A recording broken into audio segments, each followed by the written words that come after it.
মমতা বন্দ্যোপাধ্যায় একটা পোস্ট করেছে, হ্যাঁ, বলছে আমরা জনগণের পাহারা।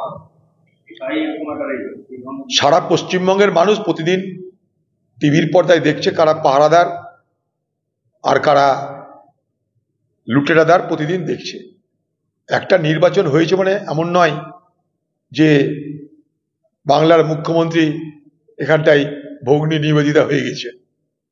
বাংলার মুখ্যমন্ত্রী সারা বাংলাকে কোন জায়গায় নিয়ে গেছে, বাংলার আর্থিক চেহারা দেখুন, বাংলার শিল্পর চেহারা দেখুন, বাংলার বেকারত্বের চেহারা দেখুন, বাংলার বাজারে জিনিসপত্রের দাম দেখুন, পরিষ্কার হয়ে যাবে। এই বাংলা জুড়ে লুট চলছে, তাতে ভোটে জিতলেও লুট, ভোটে হারলেও লুট। লুট তো চলছে বাংলা জুড়ে, ধর্ষণ চলছে, খুন চলছে, আরজিকরের ঘটনা তার প্রত্যক্ষ প্রমাণ। তার সঙ্গে ভোটের সম্পর্ক আমরা করি না। ভোট নানা কারণে হয়ে থাকে, স্থানীয় কারণ আছে, সরকারের দেওয়া হওয়ার ব্যাপার আছে, সেখানটা সরকার নানাভাবে তাদেরকে সহযোগিতা করছে, কোথাও লক্ষ্মীর ভাণ্ডার দিয়ে, কন্যাশ্রী, আবাস। তো দেখছে না আবাস নিয়ে কি লুট, রেশন নিয়ে লুট, চাকরি নিয়ে লুট। লুট তো চলছে, লুট তো বন্ধ হয়নি। এ লুটেরা জমিদার, নিশ্চয়ই জমিদার, কিন্তু এই জমিদার লুট করতে পছন্দ করে, জমি কেড়ে নিতে পছন্দ করে।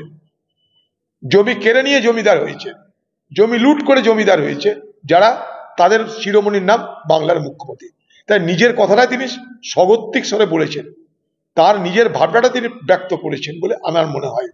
কারণ তিনি এই মুহূর্তে বাংলার সামন্ত প্রভুর মতন আচরণ করছেন, তিনি এবং তার পরিবার। এখানে ভোট দেওয়ার অধিকার নাই, কথা বলার অধিকার নাই। চাকরি কেউ করলে, যদি কেউ করে, সে যদি তৃণমূলের বিরোধিতা করে, তার চাকরি খেয়ে নেওয়ার অধিকার আছে। এ বাংলায় কি চলছে? আবাস যোজনা যাদের পাওয়ার কথা তারা পাবে না, হাজার হাজার কোটি টাকা রেশন দুর্নীতি, ট্যাব দুর্নীতি, কোনটা হচ্ছে না?